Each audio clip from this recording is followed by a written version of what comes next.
சிவாய நம திருச்சிற்றம்பலம். நமது சிவ அன்பே சிவ மரக்கட்டளையில் பயணம் செய்யும் மனிதடியார் கும்மினியர் வணக்கம். இன்றைய சிறப்பு விருந்தினராக வந்திருக்கும் பிருந்தாசி சார் அவர்களை குழுவின் சார்பாக வருக என்று வரவேற்கிறேன். ஐயா, தலைப்பு சொல்லி ஸ்டார்ட் பண்ணிக்கோங்க. நன்றிங்க சார். ஓகே, வணக்கம். இன்றைய தலைப்பு ஜெய கிருஷ்ணமூர்த்தி அவர்களின் வாழ்வும் தத்துவமும். அதுதான் இன்றைய தலைப்பு. ஜெய கிருஷ்ணமூர்த்தி அப்படின்ற பேரை ஆன்மீக தளத்துல இருக்கிறவங்க நிறைய பேர் கேள்விப்பட்டிருப்பீங்க.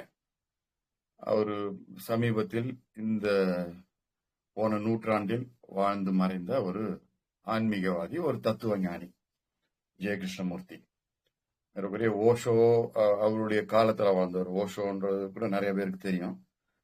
சில பேருக்கு ஜெய கிருஷ்ணமூர்த்தி தெரியாம இருக்கலாம், இல்ல பேர் தெரிஞ்சிருக்கலாம். அவரு சமகாலத்தில் போன நூற்றாண்டுல ஓஷோவின் சமகாலத்தில் வாழ்ந்த ஒரு பெரிய ஒரு ஆன்மீக தத்துவ ஞானி. அவரை பத்தி தான் நம்ம இன்றைய இதுல நம்ம சிந்திக்க போறோம். ஜெய கிருஷ்ணமூர்த்தி அப்படின்றவரு யார்? அவருடைய பேர் என்ன? ஜிட்டு கிருஷ்ணமூர்த்தி அப்படின்னு சொல்லுவாங்க, ஜேகேன்னு சொல்லுவாங்க அவரை. அவர் ஒரு சாதாரண ஒரு ஏழை தெலுங்கு பிராமண குடும்பத்தில் பிறந்தவர் தான். மதனப்பள்ளி அப்படின்ற, ஆந்திரால மதனப்பள்ளி அப்படின்ற ஒரு ஊர்ல பிறந்தவர். அவர் பிறந்தது 1895 பிறந்தாரு. அவர் மறைஞ்சது 1986 தான் அவர் மறைந்தார். ஏறக்குறைய ஒரு 90 வயது வரை ஒரு நிறைவாழ்வு வாழ்ந்த ஒரு மனிதர். இந்த ஜெய கிருஷ்ணமூர்த்தின்ற ஒரு பாத்தீங்கன்னா ஒரு குடும்பத்துல ஒரு 8வது பிள்ளையா பிறக்கிறாரு. மதனப்பள்ளியில அவர் பிறந்தாலும் அவங்க அப்பா ஒரு சின்ன தொழில் செய்யறாரு. அவங்க ஒரு ஃபேமிலியோட குடும்பத்தோட நம்ம இங்க சென்னையில அடையாறுல இருக்கிற தியோசபிக்கல் சொசைட்டி, அதாவது பிரம்மஞான சபை, அதுக்கு ஒரு பின்புலம் இருக்கு. பிரம்மஞான சபைன்றது மேடம் பிளவுட்ஸ்கி அண்ட் ஆல்காட் அப்படின்ற ஒரு 2 பேர் உருவாக்குனது. ஒரு ஒரு புது ஒரு ஆன்மீக ஒரு வடிவமா உலகத்துக்கு எல்லா நாடுகள், எல்லா மத, எல்லா கலாச்சாரத்துக்குமான ஒரு ஒற்றை ஒரு ஆன்மீக வழியா உருவாக்குறதுக்காக அதை கொண்டு வந்தாங்க. அங்க அவங்க அப்பா ஒரு வேலைக்கு வராரு, ஒரு அக்கௌண்டன்ஸ் வேலைக்கு. அப்போ அவங்க குடும்பத்தோட இங்க வராங்க. அப்படி ஒரு 12 வயசுல கூட வந்தவர் தான் ஜெய கிருஷ்ணமூர்த்தி. அப்போ அந்த கிருஷ்ணமூர்த்தி அடையாறுல தியோசபிக்கல் சொசைட்டில தான் இருந்தார். இந்த தியோசபிக்கல் சொசைட்டி அவங்களுடைய பின்புலத்துல இருந்த பிளவுட்ஸ்கி அப்படின்றவங்க, அவங்க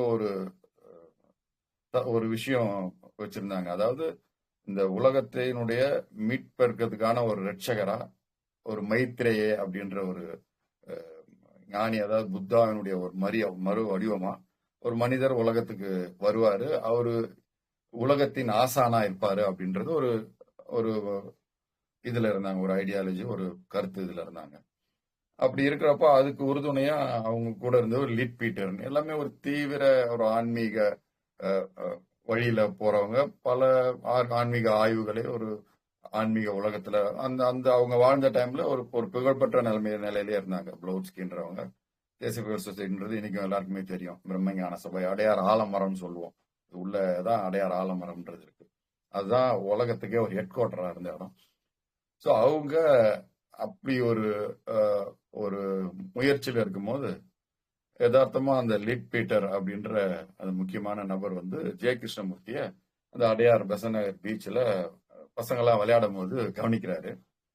ஒரு 14 வயசு பையனா அவருடைய அந்த தோற்றம், அந்த பார்வை, அந்த ஒரு உருவம் அவருக்கு இந்த அடுத்த ஒரு மீட்பெருன்னு ஒரு வேர்ல்டு டீச்சருக்கான ஒரு குவாலிட்டியா இருக்கிறதா அவரு உணர்றாரு. அவருக்கு ஏற்கனவே சில அமானுஷ்ய சக்திகள், சில திறமைகள் இருந்ததா சொல்லுவாங்க. மனிதர்களுடைய அவருடைய ஆழமா கவனிக்கக்கூடியவர், அவருடைய முன்பின் வாழ்க்கைகள் எல்லாம் கணிக்கக்கூடியவர்னு சொல்லுவாங்க லீட் பீட்டர்ன்ற. அவரு இவரை ஐடென்டிஃபை பண்றாரு. அவரு அதுக்கேற்றப்பல ஒரு இன்னசென்டா, எந்த ஒரு குணங்களும் இல்லாத ஒரு எளிய மனிதரா, ஒரு சாதாரண ஒரு இதுவா குழந்தையா இருந்திருக்காரு. பாக்கிறதுக்கு ரொம்ப ஒரு இன்னசென்ஸ் ஆகும், ஒரு தெளிந்த முகமாவும் இருந்திருக்கு. அப்போ அவருக்கு அவங்க யாருன்னு விசாரிக்கிறப்போ, இங்க தியோசபிக்கல் சொசைட்டில வேலை செய்யறவங்க அவங்கன்றப்போ அந்த டைம்ல ஆல்மோஸ்ட் அன்னி பெசன்ட் தான் அந்த பிரம்மஞான சபைக்கு தலைவரா மாறுறாங்க. அவங்க ஆல்காட் அந்த உருவாக்குன பிளவுட்ஸ்கி அவங்க எல்லாம் மறைஞ்சிடுறாங்க. பட் அந்த கருத்தியல் அப்படியே இருக்கு. அவங்க கிட்ட லிட் பீட்டர் அன்னி பெசன்ட் கிட்ட சொல்லி இது போல ஒரு இருக்காங்க, இவரை நம்ம வந்து அந்த வேர்ல்டு டீச்சருக்கான ஒரு முகமா ஒரு இதுவா மாத்த முடியும், இதுக்கு முழு தகுதியானவர் இவரு அப்படின்னு அவங்க சொல்றாங்க. அந்த அன்னி பெசன்ட்வங்க அவங்கள தத்து எடுக்கிறாரு அவர் ஜெயகிருஷ்ணமூர்த்திய.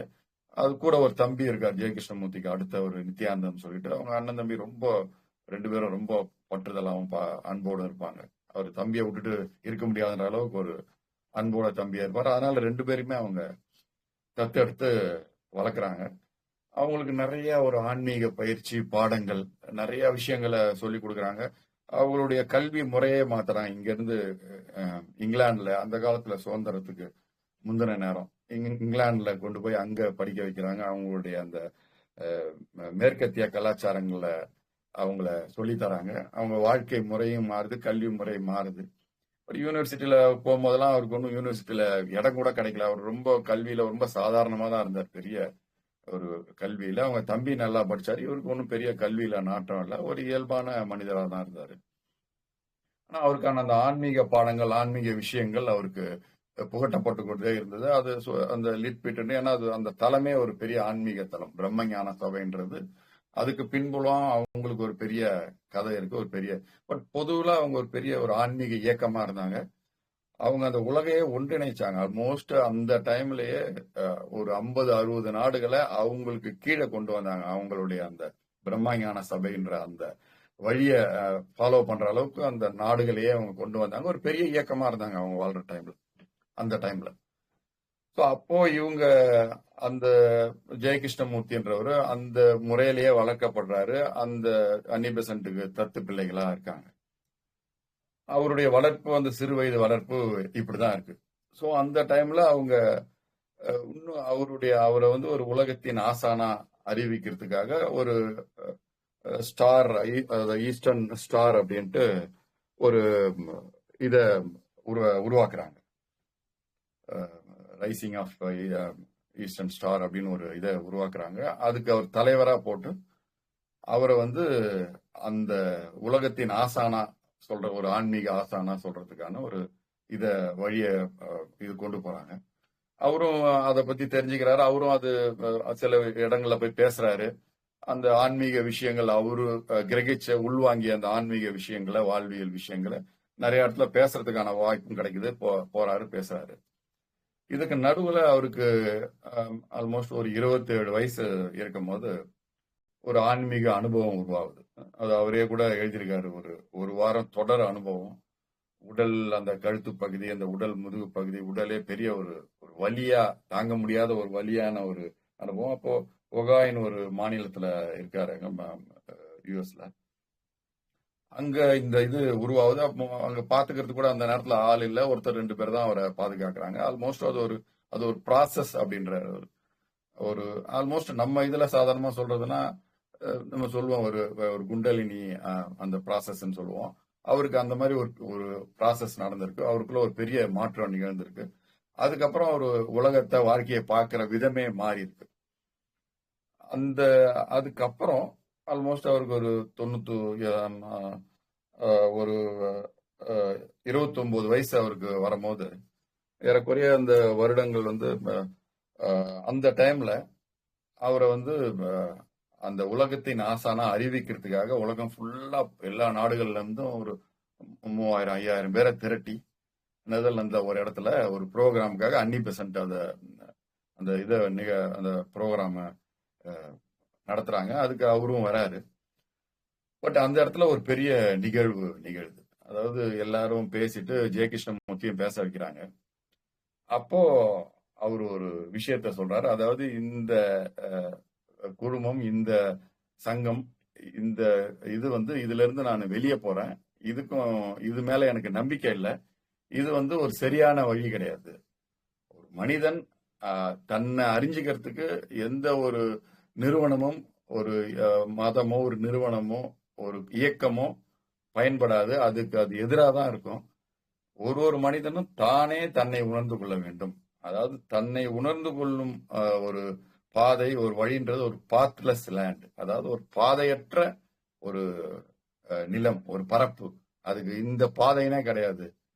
அதனால இப்படிதான் போகணும், உலகம் இப்படிதான் இருக்கணும், உலகத்துக்கு இப்படி சொல்லணும், ஒரு குருன்ற ஒரு அப்படி ஒரு விஷயமே கிடையாது அப்படின்னு மறுத்துட்டு அதை நான் டிசால்வ் பண்றேன், இதுல நான் இருக்க மாட்டேன்னு ஒரு ஒரு துணிச்சலான ஒரு அதிர்ச்சியான விஷயத்த சொல்றாரு. ஆக்சுவலா அன்னி பெசன்ட் ஒரு சாதாரண அம்மான்னு தான் நம்ம தமிழ்ல கூப்பிடுற மாதிரி அம்மான்னு தான் கூப்பிடுவாரு. ரொம்ப பாசமா ரொம்ப இருந்தாரு அவரு. ஆனா அவங்களே எதிர்பார்க்கல இப்படி ஜெயகிருஷ்ணமூர்த்தி அப்படி சொல்லுவாருன்னு. அதுல இருந்து அதுக்கப்புறம் அதுல இருந்து அவர் வெளியே வர வேண்டிய ஒரு சூழ்நிலை உருவாகுது. வெளியே வந்துடுறாரு. பட் இருந்தாலும் அவருக்கு உலகம் ஃபுல்லா ஒரு ஆதரவு இருக்கு. உலகம் ஃபுல்லா அவரு பயணிச்சு அவருடைய ஆன்மீக விஷயங்களை வெளியே சொல்றாரு. தொடர்ந்து ஒரு உரையாடல் உலகத்தின் ஒவ்வொரு நாட்டுக்கும் போய்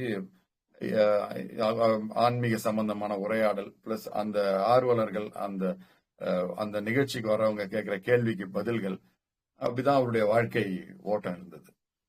ஸோ இப்படிதான் அவர் உலகத்துக்கு ஒரு அறியப்படுறாரு. அவர் வாழ்ந்த காலத்துல உலகம் முழுவதும் ஒரு தெரிந்த மனிதரா இருக்காரு. உலகத்தின் எல்லா அரசியல் சமூக தளத்துல உயர்ந்த தளத்துல அவர் பெரிய ஒரு பாதிப்பை உருவாக்குறாரு. இந்தியாவிலையும் அவருக்கான ஒரு இடம் அடையாறுல கிரீன்வேஸ் ரோட்ல அவருக்கான ஒரு இடம், ஒரு வீடு இருக்கு. அங்கேயும் ரெகுலரா ஸ்பீச் கொடுக்க, இந்தியாவிலும் வருஷத்துக்கு 2 தடவை 3 தடவை இந்தியாவுக்கும் பல இடங்கள்ல உரையாடல் நிகழ்த்துறாரு. ஸோ அந்த வகையில அவருடைய வாழ்வு அப்படின்றது, அவருடைய வாழ்க்கை பயணம்ன்றதுக்கான பின்புலம் இப்படிதான் இருக்கு. பட் அந்த வகையில அவருடைய ஆன்மீக தத்துவம், அவரு உலகத்துக்கு என்ன ஆன்மீக விஷயங்களை சொல்ல வந்தாரு அப்படின்றத ஒரு டைமென்ஷனா பார்க்கும்போது அது ஒரு வித்தியாசமான ஒரு டைமென்ஷனா இருந்தது.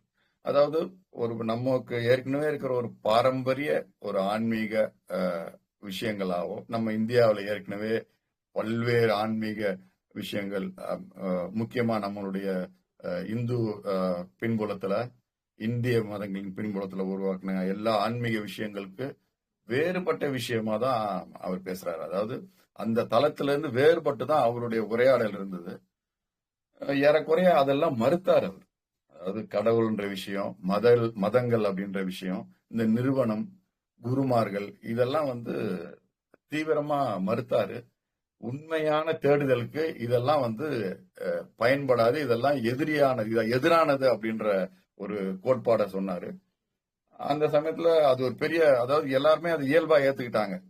அவர் வாழ்ற டைம்ல அவர் சொல்கிற விதமும் அதற்கான அவர் வைக்கிற காரணங்களையும் விஷயங்களும் முழுக்க முழுக்க நம்ம ஆழ்ந்து உள்வாங்கும் போது அதனுடைய உண்மை தன்மை தெரிய வரும்.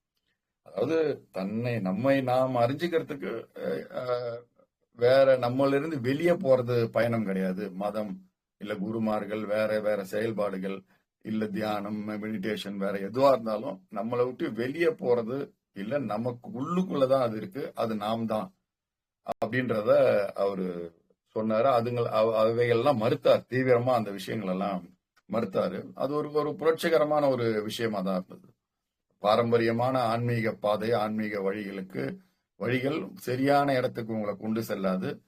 உங்களை கொண்டு செல்வதற்கு நீங்க தான் பொறுப்பு. முழுக்க முழுக்க உங்களால் மட்டும்தான் அந்த விஷயத்தை தேடி அடைய முடியும். இது வெளியே தேடுற விஷயம் இல்ல, வேற ஒருத்தர் நமக்கு கொடுக்க வேண்டிய விஷயம் இல்ல, இதுக்கும் வெளி உலகத்துக்கும் சம்பந்தம் இல்லை அப்படின்ற ஒரு விஷயத்த ரொம்ப தீவிரமா சொன்னாரு. அதுக்கு அவருக்கு மெயினா அதுக்கான ஒரு பாதையா ஒரு விஷயமா அவர் சொன்னது என்னன்னா, சாதாரண ஒரு விஷயம் தான். அதாவது அப்சர்வேஷன், அவேர்னஸ், கவனித்தல். உங்களுடைய எண்ணங்களை, சிந்தனைகளை, செயல்களை நீங்கள் பாருங்கள், கவனியுங்கள். அதற்கு பின்புறம் அதற்கு ஆன அந்த காரணியாப் தான் நாம் இருக்கோம். அதை கவனிக்க அதை கவனித்துக் கொண்டே இருந்தால் அந்த கவனித்தின் பின்புறத்துல இருக்கிற நிஜம் நமக்கு தெரிய வரும் அப்படின்றது. அந்த அவேர்னஸ், அப்சர்வேஷனை தான் அவர் ஒரு முக்கியமான ஒற்றை விஷயமா சொல்லிக்கிட்டே இருந்தார். பொதுவா உலகின் பல்வேறு விஷயங்கள் அவர் பேசினாலும், சமூகம், கல்வி, மதம், அரசியல், பல்வேறு விஷயங்களை அவர் பேசினாலும், அதற்கு பின்புலத்துல இயங்குற உளவியலின் இல்ல ஒரு உலகியல் சமூகத்தினுடைய பல்வேறு விஷயங்களை பேசினாலும், நம்மை நாமே கண்டடைவதற்கான நான் அந்த நிஜம் உண்மை என்றது என்ன அப்படின்றது கண்டறியதுக்கான ஒரு முக்கியமான விஷயமா சொன்னது வந்து அப்சர்வேஷன், அவேர்னஸ், பார்த்தல். ரொம்ப எளிய விஷயமா சொல்லுதுன்னா பார்த்தல். பொதுவா நம்ம வந்து பாத்தீங்கன்னா ஒரு எண்ணங்களோ செயல்களோ அது நம்மளை எப்படி இழுக்குதோ அதன் பின்னாடி நம்ம போறோம். நம்ம பொதுவா அதை தள்ளி நின்று பாக்குறது இல்ல. அதோட நம்ம ஒன்னா கலந்து போயிடுறோம். பட் அதுல நம்ம வந்து சிந்தனை குழப்பங்கள், வேறுபடுறோம், கவலைப்படுறோம், அழுகுறோம். நம்ம பல்வேறு உணர்வுகளுக்கும் சிந்தனைகளுக்கும் ஆட்படுறோமே தவிர அதை விலகி நின்று பொதுவா நம்ம கவனிக்கிறது இல்லை. ஸோ அங்கதான் அந்த ஒரு முக்கியமான விஷயம் உள்ள வருது. அந்த கவனித்தல்ன்ற ஒரு விஷயத்த அவரு திருப்பி திருப்பி சொல்றாரு. பொதுவா அவரை பொறுத்த வரைக்கும் அவர் இருந்த நிலை, அவரு அந்த ஆன்மீக மாற்றங்களுக்கு அப்புறம் இருந்த ஒரு நிலைய பல்வேறு விதமா வார்த்தைகளாகவும் பல பெரிய நீண்ட உரையாடலாகவும் சொல்லிக்கிட்டே இருந்தார் உலகத்துக்கு.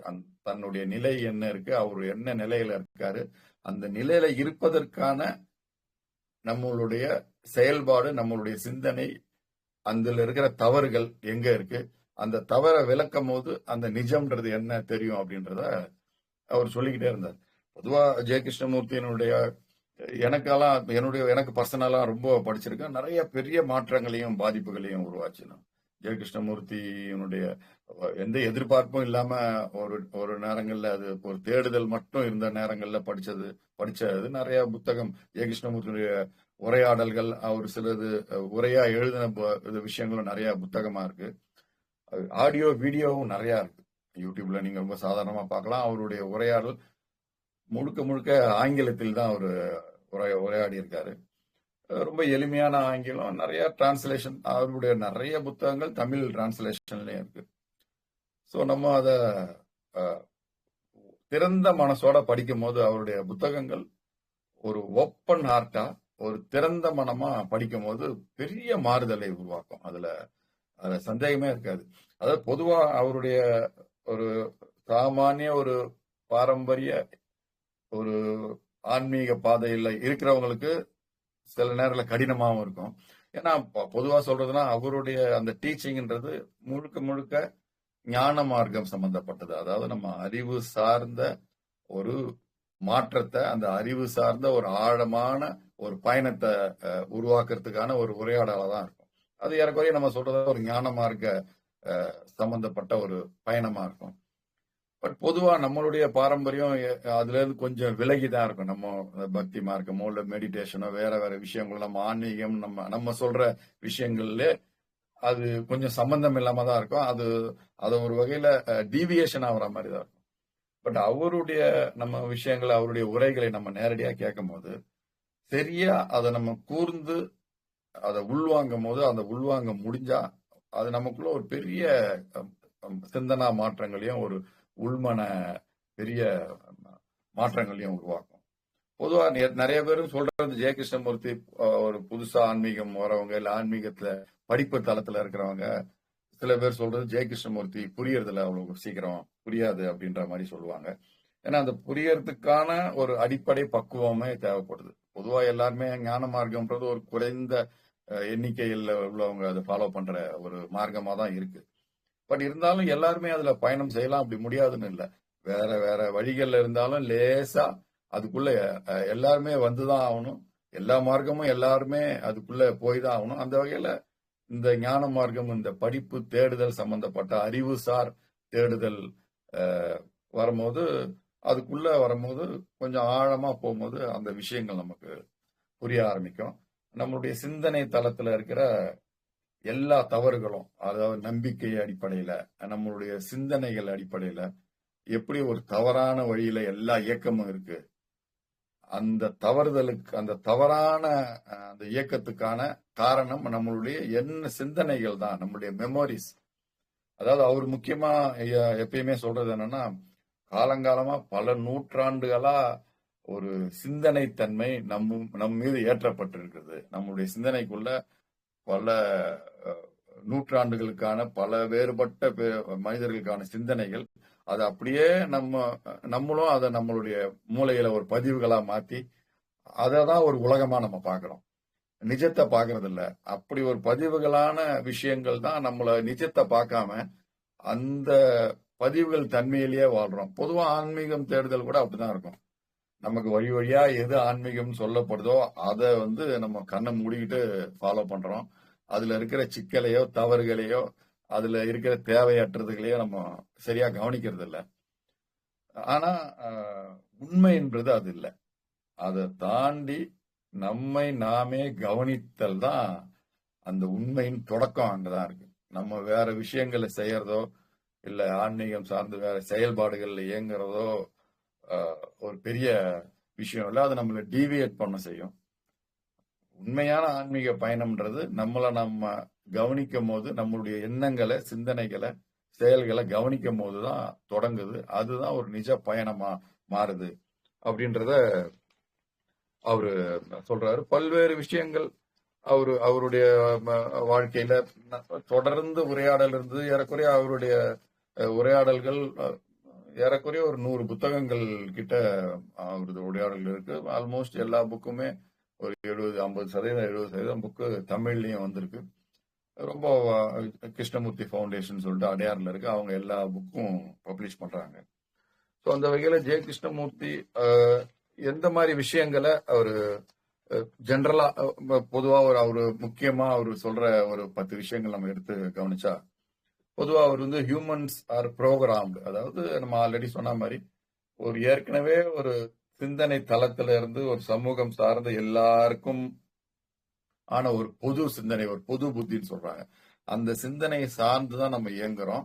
நமக்கான ஒரு சுய சிந்தனையில ஒரு சுயத்தன்மையில நம்ம இயங்கல. அப்படி இயங்க தொடங்கும் போதுதான் நம்ம உண்மையான ஒரு பயணத்துக்குள்ள போறோம். அப்படி இயங்குறதுக்கான தொடக்கம் என்பது நம்மை நாமே கவனித்தல் இருந்துதான் ஆரம்பிக்கும். அப்படி கவனிக்கும் போதுதான் அதனுடைய சரியற்ற தன்மை, அதனுடைய தவறுகள் எல்லாமே நமக்கு தெரியும். அப்படி தெரிய வரும்போது அது தானா விலகி போகும். அதை நம்மளே விலக்கி வைக்கணும்னு கூட அவசியம் இல்லை. கவனிக்கும் போது அதுவே தானா விலகும். அதனால அப்படி ஒரு ப்ரோக்ராம்ல இருந்து நம்ம வெளியே வரணும். நம்ம ஒரு புதுமையா, ஒரு ஃப்ரெஷ்ஷா, ஒரு நிதர்சனமான ஒரு தன்மையில இருக்கணும் அப்படின்றதான் அவர் எப்பயுமே சொல்றாரு. ஜென்ரலா அவேர்னஸ் என்ற ஒரு வார்த்தையை அவர் பயன்படுத்துறது தான். அதாவது நம்ம எதை செய்தாலும் ஒரு அவேர்னஸா செய்யணும். ஒரு ஆட்டோமேட்டிக்கா ஒரு மெக்கானிக்கல் தன்மை இல்லாம ஒரு கவனித்தல் தன்மையில ஒரு முழு அவேர்னஸ்ல, டோட்டல் அவேர்னஸ்ல செய்யணும். அது இன்னொரு வார்த்தையை அவர் பயன்படுத்துறது சாய்ஸ்லெஸ் அவேர்னஸ் அப்படின்னு சொல்லுவாரு. அதாவது ஒரு விஷயங்கள் நம்ம ஒரு எந்த விஷயமா இருந்தாலும் நம்ம அவேர்னஸ்குள்ள வந்தாதான் அது நமக்கான விஷயமா மாறும். நம்மளுடைய கவனம் இல்லைன்னா அது நம்ம உலகத்துல இல்லாத விஷயம். ஸோ அப்படி நம்ம ஒரு விஷயத்த நம்ம கவனிக்கும் போது அது எந்த விஷயமா இருந்தாலும் அதை ஒரு சாய்ஸ் இல்லாம இது நடக்கணும், இது நடக்கக்கூடாது, இது எனக்கு பிடிக்காது, இது பிடிக்கும், இதுதான் எனக்கு தேவை, இது ஏன் இப்படி நடந்தது, இப்படின்ற ஒரு தேர்ந்தெடுத்தல் இல்லாம எல்லாத்தையும் ஒரு எளிய கவனித்தலோட இருக்கணும். அப்படி கவனிச்சாதான் அந்த விஷயங்கள் நமக்குள்ள முழுசா வரும். அப்படி முழுசா நம்ம அந்த விஷயங்களுக்குள்ள போகும்போது தான் அந்த விஷயத்துக்கு நம்ம என்ன ரெஸ்பான்ஸ் இருக்கணும், நம்ம என்ன இயக்கம் இருக்கணும்னு நமக்கு தெரிய வரும். அப்படி இல்லாம நம்ம சாய்ஸா இருக்கும் போது உண்மை எதுன்னே தெரியாது. நம்ம ஒரு பொய்த்தன்மையான ஒரு விஷயம் இதுதான் நடக்கணும்னு ஒரு இல்லாத, நடக்க முடியாத, நடக்காத ஒரு விஷயத்தின் பின்னாடி நம்ம போயிருப்போம். கடைசி வரைக்கும் நிஜம்ன்றது எது உண்மைன்றதை நம்ம பார்க்க முடியாது. எப்போ அது பார்க்க முடியும்னா ஒரு சாய்ஸ்லெஸ்ஸா நம்ம ஏற்கனவே இதுதான் ஒரு முன் முடிவு இல்லாம இதுதான் நடக்கணும், இதுதான் வேணும், இது பிடிக்காது அப்படின்னு இல்லாம ஒரு எளிய பார்வை, அந்த சிந்தனையற்ற ஒரு எளிய பார்வை இருக்கும்போது நம்ம முழுசான என்ன உண்மை நடக்குது நம்மளை சுத்தி, எது உண்மைன்றது நமக்கு தெரிய வரும். பொதுவா கான்சியஸ்னஸும் அப்படிதான். ஒரு டோட்டல் கான்சியஸா எதையுமே நம்ம ஒரு செய்யும் போது ஒரு ஆட்டோமேஷன் இல்லாம ஒரு கான்சியஸா முழு கவனத்தோட செய்யறது அப்படின்ட்டு சொல்லுவாரு. அதே போல இன்டெலிஜென்ட் அப்படின்ற ஒரு வார்த்தையை அவர் பயன்படுத்துவாரு. பொதுவா இன்டெலிஜென்ட்ன்றது நம்ம புரிஞ்சுக்கிற விஷயம் வேற யாருக்கும். அதாவது இன்டெலிஜென்ட்றது சாதாரண இதுல சொல்றதுன்னா ஒரு புத்தி கூர்மை அப்படின்னு சொல்லலாம். பட் புத்தி கூர்மைன்றது நம்ம நினைக்கிறது வேற. அதாவது நம்ம எது நினைக்கிறோமோ அதை செய்து முடிக்கிறது, அதை முழுசா இறங்கி இன்வால்வ் ஆகி அதை செய்யறதுதான் புத்தி. அதை நம்ம மதிநுட்பத்தை பயன்படுத்தி செய்யறதுதான் புத்தி கூர்மை அப்படின்னு நம்ம பொதுவா புரிஞ்சுக்கிறது. இப்ப ஜெயகிருஷ்ணமூர்த்தியை பொறுத்த வரைக்கும் அந்த இன்டெலிஜென்ட் அப்படின்றது ஒரு புத்தி கூர்மதி அப்படின்றது அவர் எதை சொல்றாருன்னா, எது நிஜம்ன்றது தெரிஞ்சுக்கிறது. அதாவது நம்ம எது பொய், எது தவறானது பொய்யானது அப்படின்னு தெரிஞ்சுக்கிட்டா எது நிஜம்ன்றது நமக்கு தெரியும். அப்படி எது நிஜம்னு தெரிஞ்சாதான் நம்ம அந்த விஷயத்தோட நம்மளுடைய செயல்பாடை செய்ய முடியும். ஒரு பொய்யான விஷயத்துல போய் நம்ம அதுல ஈடுபாடு காட்டி செஞ்சுக்கிட்டே இருந்தா அது ஒரு முட்டாள்தனமான விஷயமாயிடும். அது ஒரு புத்தியற்ற தனம். எது நிஜம்ன்றது எப்ப தெரியும்னா, அது ஏற்கனவே சொல்ற மாதிரி ஒரு சாய்ஸ்லெஸ்ஸா இல்லாம, எந்த ஒரு தேர்ந்தெடுத்ததிலும் இல்லாம ஒரு எளிய பார்வையா பார்க்கும்போதுதான் உண்மை தெரிய வரும். அப்படி நம்ம உண்மையை கவனித்தல் தான் ஒரு புத்தி கூர்மை, ஒரு நல்ல மதிநுட்பத்தினுடைய செயல்பாடு. எந்த ஒரு சார்பு தன்மையும் இல்லாம கவனித்தல் தான் ஒரு உண்மையான மதிநுட்பம் அப்படின்றது அவருடைய ஒரு முக்கியமான விஷயம். ட்ரூத்ன்ற விஷயத்தையும் அவரு நம்ம ட்ரூத்ன்றத என்ன சொல்லுவோம்னா, நம்ம நினைக்கிறத அப்படியே வெளிப்படுத்துறது தான் உண்மையா இருக்கிறது தான் ட்ரூத் அப்படின்வோம். பட் அப்படி இல்லை.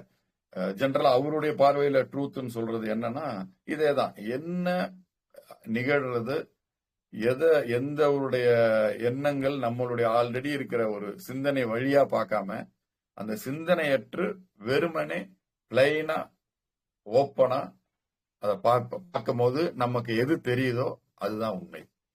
நம்ம ஆல்ரெடி ஒரு சிந்தனையை வயப்பட்டு ஒரு எண்ணங்களோட எதை பார்த்தாலும் நமக்கு தெரிவது எதுவுமே உண்மை இல்லை, அது பொய் தான். அப்படி இல்லாம எந்த ஒரு எண்ணங்களும் சிந்தனையும் இல்லாம பிளைனா நம்மளால பார்க்க முடிஞ்சா, அப்படி நம்ம எதை பார்க்கிறோமோ அதுதான் உண்மை. பொதுவுல நம்ம அந்த மாதிரி பார்க்கறது ஒரு கடினமான விஷயமா நம்ம நினைக்கிறோம். பட் நம்மளுடைய இயல்பை அதுதான். ஏன்னா நம்ம வேற மாதிரி பழக்கப்பட்டதுனால அந்த ஒரு சாதாரண ஒரு எளிய பழக்கம்ன்ற ஒரு சின்ன விஷயம் நம்மள முழுசா ஆட்கொள்ளுது. நம்ம அதனால நிஜத்துல இருந்து விலகணும். அப்படி இல்லாம அந்த பழக்கத்துல இருந்து விலகி பொதுவா நடக்கிறதெல்லாம் மெல்லமா கவனித்தாது. முதல்ல நம்ம கவனித்தல்ன்றது ஒரு அந்த விஷயத்த ஃபர்ஸ்ட் உள்வாங்கணும். கவனித்தல்னா என்ன? சாதாரண கவனித்தல் தான்.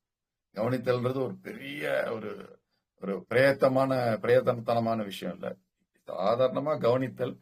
அப்படி கவனிக்கும் போது நம்மளுக்கு உள்ள சிந்தனை ஓட்டம் என்ன இருக்கு அப்படின்றத கவனிக்க முடியுதா? அந்த சிந்தனையில நிகழ்தன்மை இல்லாம வெறும் எண்ண ஓட்டங்களா நம்ம வாழ்றோம். அதாவது எண்ணங்களா தான் இருக்கும். நிஜமற்ற வெறும் எண்ணங்கள், அதன் பின்புலத்துலதான் நம்ம இருக்கோம் அப்படின்னு நம்மளை கவனிக்க முடிஞ்சா மெதுவா அந்த எண்ணங்கள் விலகி நிஜங்கள் நமக்கு உண்மைகள் தெரிய ஆரம்பிக்கும். சோ அந்த வகையில அதை தான் அவரு உண்மை அப்படின்றத எப்பயும் சொல்லுவாரு. பொதுவா அவர் அவருடைய ஒரு ஃபேமஸான வார்த்தை அப்சர்வர் இஸ் த அப்சர்வ்ட் அப்படின்ற ஒரு வார்த்தையும் பயன்படுத்துவாரு. அதாவது கவனிப்பவர் தான் கவனிக்கிற விஷயமாக மாறுகிறார்கள் அப்படின்னு சொல்றாரு. நம்ம எதை கவனிக்கிறோமோ, எதை நம்ம பாக்குறோமோ அதுவாதான் நம்ம இருக்கணும். அப்படி இல்லாம நம்மளுடைய ஒரு சிந்தனை தன்மையில நம்ம கவனிச்சா, நம்ம எதை கவனிக்கிறோமோ இல்ல நமக்குமோ இடையில ஒரு முரண்பாடு நிகழ்கிறது. அதாவது நம்ம ஒரு விஷயத்த கவனிக்கிற போது, ஒரு செயல்ல இருக்கும் போதோ இல்ல எளிய ஒரு சாதாரண கவனித்தலா இருக்கும் போதோ, பொதுவா நமக்கு ஒரு கவலையோ இல்ல ஒரு கோபமோ இல்ல ஒரு சந்தோஷமோ எது வந்தாலும் அதை முழுசா அதை கவனிக்கும் போது நம்ம அந்த எதை கவனிக்கிறோமோ அதுவா நம்ம மாறி போறோம். அப்படி இல்லாம ஒரு கவலை வரும்போது நம்ம அதை கவனிக்காம, ஏன் கவலை வருது, நமக்கு கவலை வரக்கூடாது, இந்த கவலை இருந்தா எனக்கு பிடிக்காது, இல்ல எனக்கு ஏன் துன்பம் வருது, துன்பத்துல இருந்து நம்ம விலகலாம் அப்படின்னு இன்னொரு ஒரு சிந்தனைக்குள்ள போகாம அந்த துன்பமாவே நம்ம மாறும் போது அந்த நிஜம் நமக்கு என்னன்னு தெரியுது. அந்த நிஜம்ன்றது பொதுவா ரொம்ப நேரம் இருக்க போறது இல்லை. அப்படி இருந்தாலும் அதை நம்ம முழுக்க அதை எதிர்கொள்ள முடியும். அந்த துன்பத்தை நம்ம ரொம்ப முழு தன்மையோட அதை சந்திக்க முடியும். அப்படி சந்திக்கும் போது அந்த விஷயங்கள் ரொம்ப அழகான அதுக்கான சொல்யூஷன் நமக்கு கிடைக்கும்.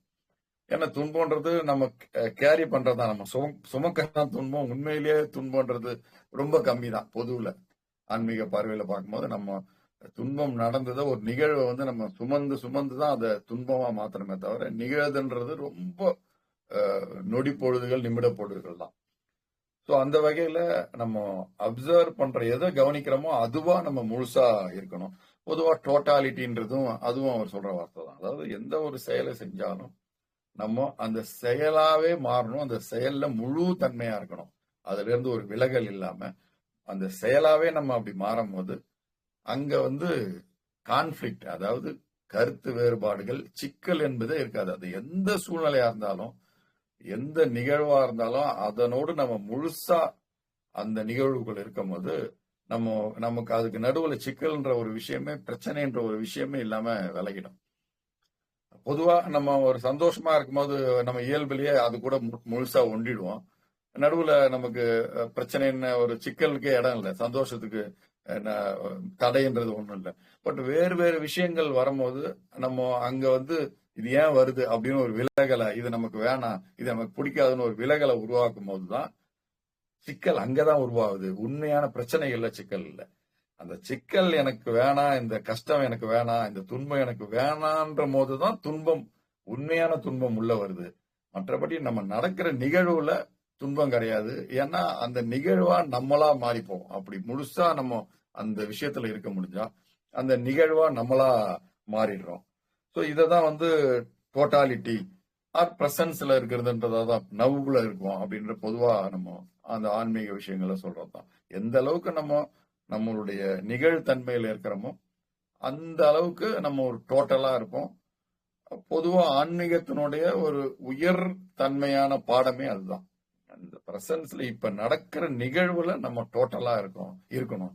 ஏன்னா நம்மளுடைய தொடர் பழக்கம், ஒரு ஹேபிச்சுவல்ன்றது அதுல இருந்து விலகுது. முக்கியமா ஏதாவது பிரச்சனைகள் வரும்போது உடனே விலகிடுறோம். அப்படி விலகும் போது நம்மளுக்கு கை கொடுக்கறது நம்மளுடைய சிந்தனைகள் தான், நம்மளுடைய எண்ணங்கள் தான். அதுதான் நமக்கு சேஃப்டியா தெரியுது. நடக்கிற நிகழ்வுல இருந்து தப்பிக்கிறதுக்கு நம்ம எண்ணங்களை பிடிச்சிக்கிறோம். அப்படி எண்ணங்கள்ல போகும்போது நம்ம ஒரு நிஜமான விஷயத்த நேரடியா எதிர்கொள்ள தயங்குறதுனால அந்த விஷயத்த நம்ம முழுசா அந்த விஷயத்துல இல்லாம அது நமக்கு ஒரு குறைபாடா ஆகுது. பொதுவா நம்ம வாழ்வியல் குறைபாடாவே நம்ம செயல்பாடு, நம்மளுடைய டோட்டல் வாழ்வியல் நடைமுறைக்கான எல்லா பிரச்சனைகளுக்கான காரணம் ஒரு சாதாரண வாழ்க்கை ஃபெயிலியர்ல இருந்து, ஒரு துன்பத்திலிருந்து, தோல்வியிலிருந்து, உறவுகள்ல இருக்கிற பிரச்சனைகள் இருந்து நமக்கு வர எல்லா பிரச்சனைக்குமான ஒட்டுமொத்த விஷயமாவே நம்ம பிரசன்ஸ்ல இல்லாம அதுல இருந்து தப்பிக்க நினைச்சு நம்ம போய் சிந்தனைக்குள்ள, எண்ணங்களுக்குள்ள, இல்ல வேறு வேறு செயல்களுக்குள்ள நமக்கு எது பிடிக்குதோன்னு ஒரு சம்பந்தம் இல்லாத செயல்களுக்குள்ள போய் மாட்டும் போதுதான் நமக்கு வாழ்க்கைக்கான எல்லா பிரச்சனையும் அங்கிருந்துதான் வருது. ஸோ அந்த வகையில நம்ம டோட்டலா இருக்கிறது தான் நம்மளுடைய ஒரு ஆன்மீக சாதகத்தின் ஒரு முக்கியமான விஷயமா சொல்றாரு. ஸோ அந்த வகையில நம்ம இன்றைய ஜெய கிருஷ்ணமூர்த்தி அவர்களுடைய சிந்தனையா நம்ம இதுதான் சொல்றோம். அவருடைய உரைகள், புத்தகங்கள் நிறைய இருக்கு. ஒரு ஆன்மீக தேடுதல் இருக்கிறவங்க கண்டிப்பா அவரை எடுத்து படிக்கலாம். பட் அது உள்ள பயணம் பண்ணும்போது ஒரு திறந்த மனதோட, எந்த ஒரு முன்முடிவுகளும் இல்லாம, அது புரியுது புரியலன்றது கூட, அந்த குழப்பங்கள் கூட இல்லாம, புரியலன்னு கூட சொல்லாம, இல்ல எனக்கு நிறைய தெரியுதுன்றது கூட இல்லாம, ஒரு ஓப்பன் மைண்டடா ஒரு திறந்த மனமா அவருக்குள்ள போகும்போது நம்ம வேற செயல்பாடுகளே தேவையில்லை. அவருடைய வார்த்தைகளே நமக்குள்ள ஒரு பெரிய மாற்றங்களை உருவாகுது. நம்ம நினைச்சு பார்க்காத அளவுக்கு நமக்குள்ள மாற்றங்களையும், நமக்குள்ள ஒரு சிந்தனை தெளிவையும் அது உருவாக்கும். அதுவே ஒரு பெரிய ஆன்மீக சாதகம் தான். இந்த மாதிரி ஒரு ஜெய கிருஷ்ணமூர்த்தியினுடைய ஒரு உரையை கேட்பதோ, இல்ல அந்த புத்தகங்களை ஆழ்ந்து படிப்பதோ நமக்கு ஒரு வாழ்வியல் சம்பந்தமான ஒரு பெரிய புரிதலை உருவாக்கும். வாழ்க்கையில இருந்து பல சிக்கல், சின்ன சின்ன சின்ன சிக்கல், ஒரு பெரிய சிக்கலா இருந்தாலும் ஏறக்குறைய எல்லா சிக்கல்ல இருந்தும் நம்மள ஒரு வெளியே கொண்டு ஒரு தெளிந்த பார்வையா, வாழ்வியல் சம்பந்தமான நம்மளுடைய பார்வைய ஒரு எளிமையான பார்வையாகவும் ஒரு தெரிந்த பார்வையாகவும் மாத்தோம். வாழ்க்கையை நம்ம அணுகிறது ஒரு சாதாரணமா, எந்த ஒரு பயமும் இல்லாம, இல்ல ஒரு பெரிய எதிர்பார்ப்பும் இல்லாம, இல்ல குழப்பமும் இல்லாம, ரொம்ப சிம்பிளா யதார்த்தமா வாழ்க்கை அணுகிறதுக்கான ஒரு உள் மாற்றத்தை அது உருவாக்கும். ஸோ அந்த வகையில ஜெயகிருஷ்ணமூர்த்தி என்றவர் ஒரு முக்கியமான இந்த சமகாலத்துல 20வது நூற்றாண்டின் ஒரு அதிமுக்கியமான ஒரு ஞானியா கருதப்படுறாரு. நிறைய பேர் நம்ம இந்தியாவில பிறந்தவர் தான், இந்தியாவில் வளர்ந்தவர், இந்திய பாரம்பரியத்திலிருந்து வந்தவரா இருந்தாலும் நம்ம இங்க இந்திய ஆன்மீக உலகம் அவரை பெருசா கணக்குல எடுக்கிறது இல்ல, அவரை பெருசா கவனிக்கிறது இல்ல. ஏன்னா நம்ம பொதுவா நம்ம சமூகமே ஒரு உணர்வு சமூகமா, ஒரு எமோஷனல் சமூகமா, ஒரு பக்தி சார்ற சமூகமா போது அதுல நிறைய குழப்பங்களும் துன்பங்களும் பிரச்சனைகளும் எண்ணிலடங்காம இருக்கு. நம்ம அந்த அந்த உணர்வு அந்த தன்மையில அந்த உணர்வியல் ரீதியான ஒரு ஆன்மீக பாதையில போகும்போது, வேற நம்ம சில நேரங்கள்ல அதுல இருந்து கொஞ்சம் வெளியே வந்து இந்த மாதிரி ஒரு விஷயங்களை ஜெயகிருஷ்ணமூர்த்தி மாதிரி ஒரு பெரும் ஞானியினுடைய வார்த்தைகளை கூர்ந்து கவனிக்கும் போது, அவருடைய உரைகளை கூர்ந்து கேட்கும் போது அது நம்மளை வேறு தளத்துக்கு கொண்டு போகும். நம்ம அதாவது நம்ம எது ஆன்மீகம் நினைச்சிருக்கோமோ இந்த பொது சமுதாயம் எதை ஆன்மீகம்னு நினைச்சு சில நேரத்துல தவறா கொண்டாடுவதோ இல்ல அந்த விஷயத்த ஒரு தவறான ஒரு முன் உதாரணமா மாறாம எது நிஜ ஆன்மீகம், என்ன எந்த பயணம் நிஜ ஆன்மீக பயணம்ன்றத கண்டிப்பா உணர்வாங்க. அந்த வகையில எல்லாருமே ஜெயகிருஷ்ணமூர்த்தியுடைய உரைகளையோ இல்ல அவருடைய புத்தகங்களையோ கண்டிப்பா படிங்க. அப்படி படிக்கும்போது ஒரு திறந்த மனத்தோட ஒரு ஒரு எந்த ஒரு முன்முடிவுகளும் சிந்தனைகளும் இல்லாம ஓப்பன் ஹார்ட்டடா போகும்போது அது நமக்குள்ள ஒரு பெரிய மாற்றங்களை உருவாக்கும். எளிய எளிய வாழ்வியல் விஷயங்களை கூட அவர் ரொம்ப அழகா வளர்க்குவார். அதுக்குன்னு எப்பயுமே ரொம்ப கடினமான வார்த்தைகளோ இல்ல கடினமான கருத்துக்களோ இல்லாம சாதாரண நம்மளுடைய நடைமுறை வாழ்க்கையிலிருந்து அதுல எப்படி நம்ம அதை சிக்கலாக்குறோம், அதுல இருக்கிற உண்மைத்தன்மை என்ன, அதுல இருக்கிற பொய்மை என்ன அப்படின்னு நமக்கு புரியும் போதே நமக்கு ஒரு மாற்றம் உருவாகும். நம்ம அறியாம ஒரு தெளிவுக்குள்ள போவோம். சாதாரண விஷயங்கள்ல எது ஒரு மதமோ இல்ல சமூகமோ இல்ல அரசியலோ இதுல இருக்கிற ஒரு பெரும் பொய்மை தன்மை என்ன, இந்த பொய் பின்னாடி நம்ம எப்படி நம்மள விலகிறதுக்காக நிஜத்துல இருந்து நம்ம அதை எதிர்கொள்வதற்கு நம்ம தயங்கியோ இல்ல விரும்பாமையோ இந்த பொய்மை பின்னாடி எப்படி போறோம், நம்ம அப்படி போறதுனால எப்படி ஒரு தனி மனித சிக்கல் இல்ல அந்த தனி மனித சிக்கல் ஒரு பெரும் சமூக சிக்கலா எப்படி மாறுது அப்படின்றத அவருடைய வார்த்தைகள்ல சொல்லும் போது நமக்குள்ள ஒரு பெரிய ஒரு உள்மன புரட்சி. அவருடைய புத்தகமுடைய தலைப்பு தான் ஒரு உள்மன புரட்சி. நமக்குள்ள ஒரு பெரிய உள்மனத்துல பெரும் ஒரு புரட்சியை உருவாக்குது. அது நம்ம வாழ்க்கையில பாக்குற பார்வையவே மாத்துது. அந்த வாழ்க்கையை நம்ம ரொம்ப இலகுவாக்குது. வாழ்க்கைன்றது ரொம்ப சிம்பிள், ரொம்ப சாதாரண இலகான விஷயம். அதை நம்ம தான் ஒரு பெரிய பாரமா எடுத்து ஒரு பெரிய கடினமான விஷயமா பார்க்கணும் அப்படின்ற ஒரு பெரும் புரிதல் நமக்கு வரும். ஸோ அந்த வகையில இன்னைக்கு ஜெயகிருஷ்ணமூர்த்தியை பத்தியான ஒரு சிந்தனை தான் நம்ம இன்னைக்கு உரையாடி இருக்கோம். அவர் ஆழ்ந்து படிங்க. ஆன்மீக தேடுதல், ஆன்மீகம்னு இல்லை, பொதுவான ஒரு வாழ்வியல் இல்ல உளவியல் இல்ல ஆன்மீகம் இந்த இந்த உள்ள தேடுதல் இருக்கிறவங்க எல்லாருமே கண்டிப்பா அவருடைய புத்தகங்களுடைய உரைகளையே கேட்கணும். அப்படி கேட்கும் போது ஒரு பெரிய புது தளத்துக்குள்ள நம்மளை அது கொண்டு போகும், ஒரு பெரிய மாற்றத்தை உருவாக்கும். நம்ம எது வேறு வேறு ஆன்மீக தளத்துல இருந்தாலும் அந்த உரையாடலுக்குள்ள அந்த படிப்புக்குள்ள போகும்போது அதனுடைய நம்ம ஏற்கனவே சில ஆன்மீக பயிற்சிகள் இருந்தா அதுக்கு அது பெரிய சப்போர்ட்டாகவும் இருக்கும். நம்ம வேறு வேறு சில ஆன்மீக விஷயங்கள் பின்னாடி வேற வேற போனாலும் அதுல இருந்து நமக்கு எந்த ஒரு பெரிய பயனும் இல்லாம அதே துன்பம் அதே கஷ்டம்னு நம்ம எந்த ஒரு மாற்றமும் இல்லாம இருக்கிறது நமக்கு உள்ளுக்குள்ள புரியும். அப்படி ஒரு நிலையில இருக்கும்போது ஜெயகிருஷ்ணமூர்த்தியினுடைய வார்த்தைகள் தத்துவங்கள் நமக்குள்ள நுழையும் போது நம்ம ஆல்ரெடி ஒரு பயணம் இருந்தாலும் அந்த பயணத்தை இன்னும் ஒரு வேகமான வேறு ஒரு தளத்துக்கு கொண்டு போவோம். அது பெரிய பயனுள்ளதா இருக்கும். அதனால இந்த பொதுவா ஒரு வாழ்வியல் சிக்கல் இருக்காங்களும் சரி இல்ல ஒரு ஆன்மீக தேர்தல் இருக்காங்களும் சரி கண்டிப்பா ஜெயகிருஷ்ணமூர்த்தியை படிக்கணும், அவருக்குள்ள ஒரு பயணம் செய்யணுன்றதுதான் இன்றைய உரையாடல நம்ம சொல்ல விரும்புவது. இது சம்பந்தமா யாராவது கேள்வியோ இல்ல யாராவது கருத்தோ இருந்தா சொல்லலாம்.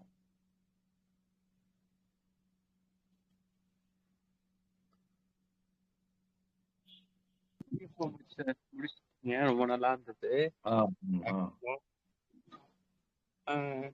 ரொம்ப ரொம்ப நன்றி. நல்லா நன்றி. பேசியிருந்தீங்க. அஹ் அஹ் நிறைய விஷயம் ஷேர் பண்ணியிருந்தீங்க. Thanks sir. சங்கீதா, சங்கீதா இருக்கியா? சங்கீதா, சரிங்க சார், முடிச்சுக்கலாம். Okay thanks. ஓகே சரி சரி ஓகே ஓகே சந்தோஷம்.